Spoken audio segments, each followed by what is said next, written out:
জনাবে মুহাম্মদ রাসূলুল্লাহ সাল্লাল্লাহু আলাইহি ওয়াসাল্লাম এই পৃথিবীর বুকে আগমন করেছেন 12 রবিউল আউয়াল। 12 রবিউল আউয়াল সেই দিন ছিল সোমবার দিন। আমাদের নবী যে দিনে এসেছিলেন সেই দিন বর্তমানে যে চলিত মাস সেপ্টেম্বর মাস, সেই সেপ্টেম্বর মাসে 16 তারিখ নবীজির জন্মদিবস পালন হবে। সমগ্র ভারতবর্ষে নয়, গোটা বিশ্বের মানুষরা যারা ইসলাম ধর্মাবলম্বী মানুষ সবাই নবীজির জন্মদিবস পালন করবে ইনশাআল্লাহ। আর যদি বিশ্ব নবীর জন্মদিবস পালন করা হয়, অন্য জাতি অন্য ধর্মের মানুষ ওরা জানবে বুঝবে ইসলাম ধর্মের মহাপুরুষ যিনি মুহাম্মদের জন্মদিবস ওরা পালন করছে। যার জন্য আগামী 16 সেপ্টেম্বর রাসূলুল্লাহ পয়গাইশের দিন, জন্মের তারিখ। আগের দিন 15 তারিখ দিবাগত রাত্রি, সেই রাত্রির সর্বশেষ কালে সুবেহ কাজিদের সময় না, সুবেহ কাজিদের পর সুবেহ সাদিক, সেই সময় নবীজি এই পৃথিবীর জমিনে আগমন করেছিলেন। তাই আমি একটা দাওয়াত দিচ্ছি বিশেষ করিয়া আপনাদের কাছে, আগামী 16 সেপ্টেম্বর মুহাম্মদের জন্মদিবস পালন সব মসজিদে, সব প্রতিষ্ঠানে, সবাই ঘরে ঘরে এই দিনটা পালন করবে। পালন কিভাবে করা হবে? এই দিন রোজা রাখবেন, এই দিন তাসবিহ তাহলিল বিভিন্ন নামাজ নফল ইবাদতের মধ্যে সময় কাটিয়ে দিবেন। যার জন্য আল্লাহকে ওয়াস্তে শিরনি আদায় করবেন, মিলাদে মুস্তাফা পাঠ করবেন। এইগুলা হলো সেই দিন রাস্তার মধ্যে বের হয়ে মুহাম্মদের জন্মদিন বলে এইভাবে বার্তা পৌঁছাবেন, কিন্তু ঢোল বাজনা ইত্যাদি এগুলা বাজিয়ে মুহাম্মদের দিন পালন করা নয়। এটা স্মরণ রাখবে যে গান বাজনা ঢোল টক্কি এগুলা বাজিয়ে মুহাম্মদের দিন পালন করা নয়। মুহাম্মদের জন্মদিবস পালন করা হচ্ছে নামাজ পড়ে, রোজা রাখে, কোরআন তিলাওয়াত করে, খুশির জোয়ার আসবে। এই দিন মুহাম্মদের জন্মদিবস পালন করছি আমরা। এই দিনে নবীজি পৃথিবীর জমিনে আগমন করেছেন। তাই এই দিন বিশেষ করিয়া আমরা কি করব? সেই দিন আমরা এইভাবে ইসলামের রীতি নিয়ম মেনে নামাজ, কোরআন তিলাওয়াত এগুলো আদায় করব। কিছু লোক আমাদের পৃথিবীর বুকে আছে যারা নবীজির জন্মদিবস পালনার্থে রাস্তায় বের হয়ে বিভিন্ন বাজনা ঘণ্টা বাজিয়ে থাকে। এটা আমরা নিষেধ করি, এটা আমরা মেনে নিতে পারি না, এটা দিন পালন নয়। তাই আমার অনুরোধ থাকবো আপনাদের কাছে, আগামী নবীজির জন্মদিবস পালনার্থে যে দিন, সেই দিনটারে শান্তিপূর্ণভাবে সুন্দরভাবে দিন পালন করুন। কিন্তু আমাদের এই ভারতবর্ষ যে দেশ, গণতন্ত্র দেশ, অন্যান্য দেশের তুলনায় এই দেশটা অতুলনীয়। কারণ কিছু দেশ ইউরোপ কান্ট্রি, মিডিল ইস্টে, উপমহাদেশে, এশিয়া মহাদেশে গেলে দেখবেন যে কিছু দেশ আছে শুধু ইসলাম ধর্মের মানুষ, কিছু দেশ আছে শুধু খ্রিস্টান ধর্মের মানুষ, কিছু দেশ আছে শুধু বুদ্ধ ধর্মের মানুষ। কিন্তু ভারতবর্ষ এমন এক দেশ যে দেশে ইসলাম ধর্ম, খ্রিস্টান ধর্ম, সনাতন ধর্ম, জৈন ধর্ম, শিখ ধর্ম, বিভিন্ন ধর্মের মানুষ, বিভিন্ন গোষ্ঠী একই সঙ্গে সেই ভারতবর্ষে বসবাস করতেছে। তাই এই দেশ অন্যান্য দেশের তুলনায় অতুলনীয়, এত সুন্দর একটি দেশ। তাই সেই দেশে আমরা বসবাস করতেছি, সেই দেশ শান্তিপূর্ণভাবে যাতে চলে, এই দেশের মধ্যে আমরা বসবাস করতাম। সর্বপল্লী রাধাকৃষ্ণন ভারত স্বাধীন হওয়ার পর যখন প্রথম উনি উপরাষ্ট্রপতি ছিলেন, দ্বিতীয়ত রাষ্ট্রপতি ছিলেন, প্রথমবার উপরাষ্ট্রপতি, দ্বিতীয়তে রাষ্ট্রপতি। বর্তমান সময়ে আমাদের ভারতবর্ষে রাষ্ট্রপতি যিনি আছেন ওনার নাম দ্রৌপদী মুর্মু। রাষ্ট্রপতি যিনি এত বড় যে যদি কোনো ব্যক্তি ভারতের আইনত সে দণ্ডনীয় হয়, যদি কোনো ব্যক্তি ভারতবর্ষে আদালত ওনাকে মৃত্যুদণ্ডের আদেশ দিয়েছে, তাই সেই ভারতবর্ষের দোষী যে ব্যক্তি, সেই ব্যক্তি কি করবে? প্রথম হাইকোর্টে আপিল করবে, বলে আমাকে মুক্তি দেওয়া হবে। হাইকোর্ট যখন সেটা খারিজ করবে, যাবে সুপ্রিম কোর্ট। সুপ্রিম কোর্ট সেটা আবার খারিজ করে দিয়েছে। তারপর সর্বশেষ কি আছে? সর্বশেষে রাষ্ট্রপতির কাছে ভিক্ষা, প্রাণ ভিক্ষা চাওয়ার সেই সুযোগ রয়েছে। আজ থেকে 3 বছর পূর্বে আমাদের ভারতবর্ষের নির্ভয়া কাণ্ডে 4 জন ব্যক্তিকে একই সঙ্গে মৃত্যুদণ্ড দেওয়া হয়েছে। ওনারা এইভাবে হাইকোর্ট, সুপ্রিম কোর্ট, তারপরে ওনারা রাষ্ট্রপতির কাছে প্রাণ ভিক্ষা চেয়েছেন, কিন্তু রাষ্ট্রপতিও তাদেরকে ক্ষমা দেন না। তার কারণ কি? যে নির্ভয়া মহিলা, যে মহিলাকে প্রথমে ধর্ষণ করা হয়েছে, তারপর হত্যা করা হয়েছে, এর জন্য রাষ্ট্রপতি ক্ষমা দেন নাই। সর্বশেষে 4 জনকে একই সঙ্গে ভারতের তিহার জেলখানার মধ্যে তাদেরকে মৃত্যুদণ্ড দেওয়া হয়েছে, ফাঁসিতে ঝুলানো হয়েছে।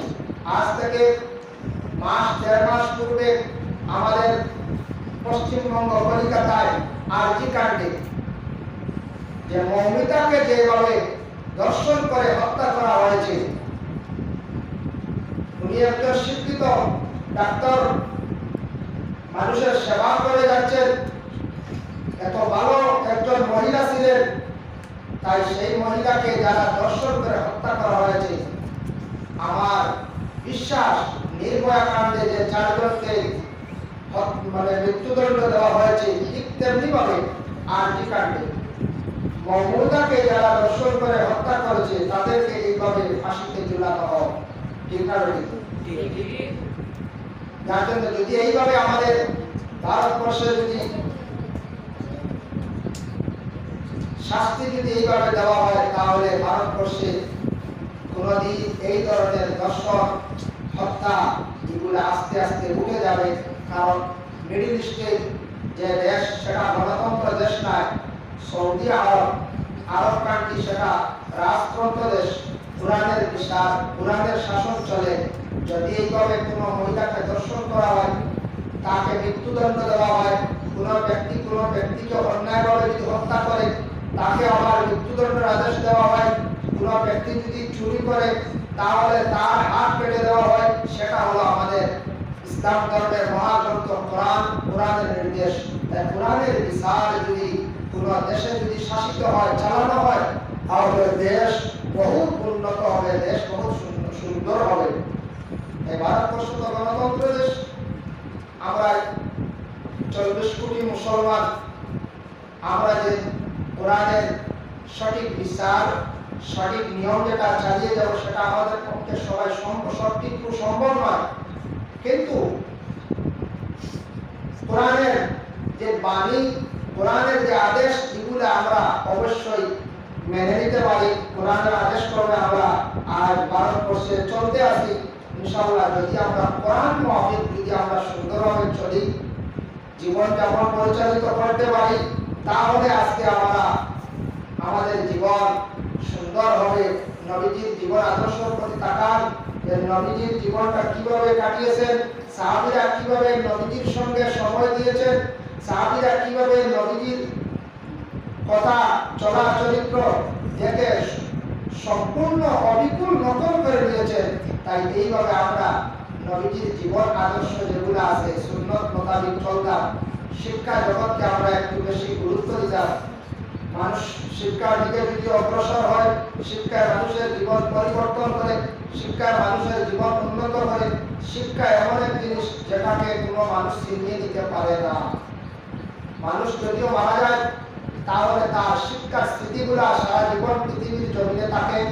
আজকে সর্বপল্লী রাধাকৃষ্ণন যে ব্যক্তি ভারতবর্ষে শিক্ষার কাজ চালিয়ে গিয়েছিলেন, শিক্ষা কি জিনিস সেটা দেখে গিয়েছিলেন, যার জন্য আজকে সর্বপল্লী রাধাকৃষ্ণন ওনার জীবনটা ধন্য। আজ উনি এই পৃথিবী চলে যাওয়ার কয়েক বছর হয়ে গেল, কিন্তু মানুষ এখনো ভুলে নাই যে সর্বপল্লী রাধাকৃষ্ণ যে ব্যক্তি, ওনার দিন আজ অবধি পালন হতে যাচ্ছে। দেখেন আজকে আমাদের বিশ্বনবী জনাবে মুহাম্মদ রাসূলুল্লাহ সাল্লাল্লাহু আলাইহি ওয়াসাল্লাম এই পৃথিবীর বুকে আগমন করেছেন 12 রবিউল আউয়াল। 12 রবিউল আউয়াল সেই দিন ছিল সোমবার দিন। আমাদের নবী যে দিনে এসেছিলেন সেই দিন বর্তমানে যে চলিত মাস সেপ্টেম্বর মাস, সেই সেপ্টেম্বর মাসে 16 তারিখ নবীজির জন্মদিবস পালন হবে। সমগ্র ভারতবর্ষে নয়, গোটা বিশ্বের মানুষরা যারা ইসলাম ধর্মাবলম্বী মানুষ সবাই নবীজির জন্মদিবস পালন করবে ইনশাআল্লাহ। আর যদি বিশ্বনবীর জন্মদিবস পালন করা হয়, অন্য জাতি অন্য ধর্মের মানুষ ওরা জানবে বুঝবে ইসলাম ধর্মের মহাপুরুষ যিনি মুহাম্মদের জন্মদিবস ওরা পালন করছে। যার জন্য আগামী 16 সেপ্টেম্বর রাসূলুল্লাহ পয়দাইশের দিন, জন্মের তারিখ। আগের দিন 15 তারিখ দিবাগত রাত্রি, সেই রাত্রির সর্বশেষ কালে কাজীদের সময় না, কাজীদের পর সাদিক, সেই সময় নবীজি এই পৃথিবীর জমিনে আগমন করেছিলেন। তাই আমি একটা দাওয়াত দিচ্ছি বিশেষ করিয়া আপনাদের কাছে, আগামী 16 সেপ্টেম্বর মুহাম্মদের জন্মদিবস পালন সব মসজিদে, সব প্রতিষ্ঠানে, সবাই ঘরে ঘরে এই দিনটা পালন করবে। পালন কিভাবে করা হবে? এই দিন রোজা রাখেন, এই দিন তাসবিহ তাহলিল বিভিন্ন নামাজ নফল ইবাদতের মধ্যে সময় কাটিয়ে দিবেন। যার জন্য আল্লাহকে ওয়াস্তে শিরনি আদায় করবেন, মিলাদে মুস্তাফা পাঠ করবেন। এইগুলা হলো সেই দিন রাস্তার মধ্যে বের হয়ে মুহাম্মদের জন্মদিন বলে এইভাবে বার্তা পৌঁছাবেন, কিন্তু ঢোল বাজনা ইত্যাদি এগুলা বাজিয়ে মুহাম্মদের দিন পালন করা নয়। এটা স্মরণ রাখবে যে গান বাজনা ঢোল টপকি এগুলা বাজিয়ে মুহাম্মদের দিন পালন করা নয়। মুহাম্মদের জন্মদিবস পালন করা হচ্ছে নামাজ পড়ে, রোজা রাখে, কোরআন তিলাওয়াত করে, খুশির জোয়ার আসবে। এই দিন মুহাম্মদের জন্মদিবস পালন করছি আমরা। এই দিনে নবীজি পৃথিবীর জমিনে আগমন করেছেন। তাই এই দিন বিশেষ করিয়া আমরা কি করব? সেই দিন আমরা এইভাবে ইসলামের রীতি নিয়ম মেনে নামাজ, কোরআন তিলাওয়াত এগুলো আদায় করব। কিছু লোক আমাদের পৃথিবীর বুকে আছে যারা নবীজির জন্মদিবস পালনার্থে রাস্তায় বের হয়ে বিভিন্ন বাজনা ঢঙ্কা বাজিয়ে থাকে। এটা আমরা নিষেধ করি, এটা আমরা মেনে নিতে পারি না, এটা দিন পালন নয়। তাই আমার অনুরোধ থাকবো আপনাদের কাছে, আগামী নবীজির জন্মদিবস পালনার্থে যে দিন, সেই দিনটারে শান্তিপূর্ণভাবে সুন্দরভাবে দিন পালন করুন। আর আজ আমি বিশেষ করে দাওয়াত দিয়ে দিলাম, আপনারা জায়গায় জায়গায় সবার কাছে দাওয়াতটা পৌঁছানোর জন্য বিশেষভাবে আমার পক্ষ থেকে অনুরোধ রইল। আর আমি বেশি কিছু বলবো না। সর্বপল্লী রাধাকৃষ্ণন যে ব্যক্তি, এই ব্যক্তি সম্পর্কে আমার ক্ষুদ্র জ্ঞান দ্বারা যতটুকু জানা, আরো বহুত বলার আছে, সময় অধিক লম্বা হয়ে গেছে, তাই আর বেশি বলবো না। আর আগামী 23শে সেপ্টেম্বর থেকে আমাদের মাদ্রাসায় ষান্মাসিক পরীক্ষা আরম্ভ। আগামী 23শে সেপ্টেম্বর থেকে ষান্মাসিক পরীক্ষা আরম্ভ হবে। ছাত্ররা নিজ নিজ বাড়িয়ে করে পড়াশোনা করার জন্য আমি অনুরোধ করছি। 23শে সেপ্টেম্বর থেকে পরীক্ষা নেওয়া হবে। আর এই বলে আমার বিশেষ করে আমি বক্তব্য শেষ করলাম। ওমা আলাইনা ইল্লাল বালাগ ওয়া আখিরু দাওয়ানা আলহামদুলিল্লাহি রাব্বিল আলামিন ওয়া সাল্লাল্লাহু আলা সাইয়্যিদিনা মুহাম্মাদিন ওয়া আলা আলিহি ওয়া আসহাবিহি ওয়া সাল্লাম।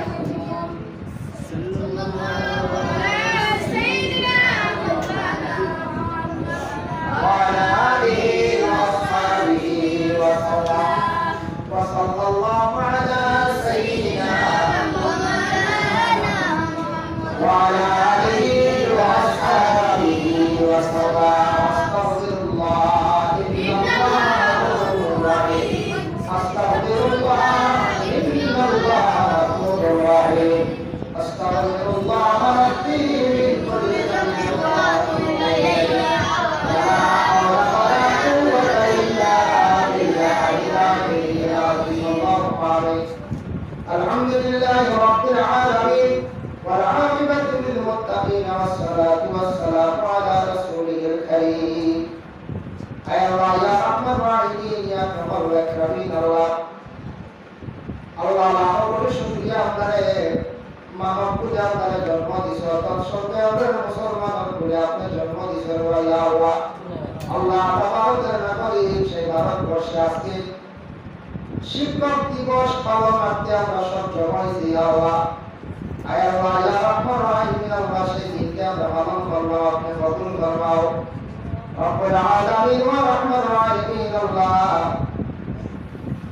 বিশেষ করে আল্লাহ যারা শিক্ষা অর্জনের জন্য বাড়ি করে ছাড়িয়া আয় আল্লাহ জাতির বাড়ি আসন মাদ্রাসা বিভিন্ন বোর্ডিং এর মধ্যে আসন আয় আল্লাহ তা বাচ্চাকে শিক্ষা অর্জনের লাগি বাড়ি করে ছাড়িয়েছেন আল্লাহ। আল্লাহ তা বাচ্চাদের স্মরণ শক্তি বাড়াইয়া দেও, ইয়াদ শক্তি বাড়াইয়া দেও আল্লাহ। তার উপযুক্ত আলিম বানাও, হাফিজ বানাও। যারা স্কুল কলেজ ইউনিভার্সিটি পড়িরা আল্লাহ তার জিন্দেগি উজালা ফরমাও। বেশি করে শিক্ষা অর্জন করার তৌফিক দাও, বেশি বেশি করে জ্ঞান অর্জন করার তৌফিক দাও। যত বাচ্চান আল্লাহ পড়া বাইনা আল্লাহ আল্লাহ কুদরত দিয়ে আমরা সাহায্যবান না কর আল্লাহ তার ইয়া শক্তি দিয়ে আমরা বাড়াইয়া দাও ইয়া আল্লাহ। রব্বুল আলামিন ওয়া রাহমান রাহিম আল্লাহ এই মাদ্রাসার কবুল ফরমাও। আয় আল্লাহ এই মাদ্রাসার শিক্ষক ছাত্র যারা আছেন তামাম কবুল করো। এরা আর মানুষ আল্লাহ যাদের খাওয়াই চাই মানুষের গরিব হালতকে আপনি দূর ফরমাও। আয় আল্লাহ ইয়া রাহমান রাহিম আল্লাহ যত মানুষে এই মাদ্রাসার মধ্যে সাহায্য করতে ইয়া আল্লাহ। আল্লাহ আপনার বান্দা আমাদের দুনিয়া এবং আখিরাতে সাহায্য করিও। আয় আল্লাহ যত মানুষে মাদ্রাসার বিল্ডিং को সাহায্য করছেন আল্লাহ আপনার বান্দা আমার গরিব হালতকে দূর ফরমাও। আয় আল্লাহ ইয়া রাহমান রাহিম ইয়া আরহামুল আকরামিন আল্লাহ। আল্লাহ আপনার উস্তাদ পীর মুর্শিদ तमाम দরজায় আপনি বুলন্দ ফরমাও।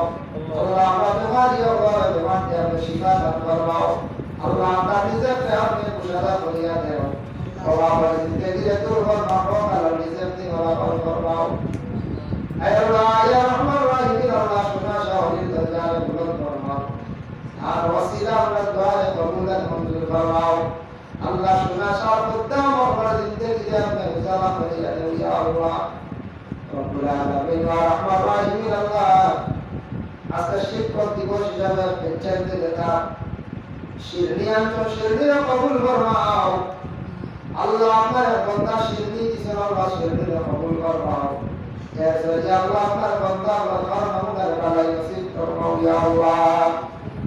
রব্বুল আলামিন ওয়া রাহমান রাহিম আল্লাহ আমাদের ভারতবর্ষে শান্তি দান ফরমাও। জাতি ধর্ম বর্ণ নির্বিশেষে সালাত কবুল হেদায়েত ফরমাও। যারা মায়ের বাড়ি ঘর ছাড়িয়া বিদেশ বাড়ি রুজির তালাশে বিভিন্ন জায়গায় আল্লাহ তাআলা হেফাজত ফরমাও। আল্লাহ আপনি আমরা পরিশানি হালাতকে দূর করে দেও ইয়া আল্লাহ। আল্লাহুম্মা সাল্লি আলা সাইয়্যিদিনা মুহাম্মাদিন নবিয়্যিল উম্মি ওয়া আলা আলিহি ওয়া আসহাবিহি আজমাইন। আমিন আমিন লা ইলাহা ইল্লাল্লাহ।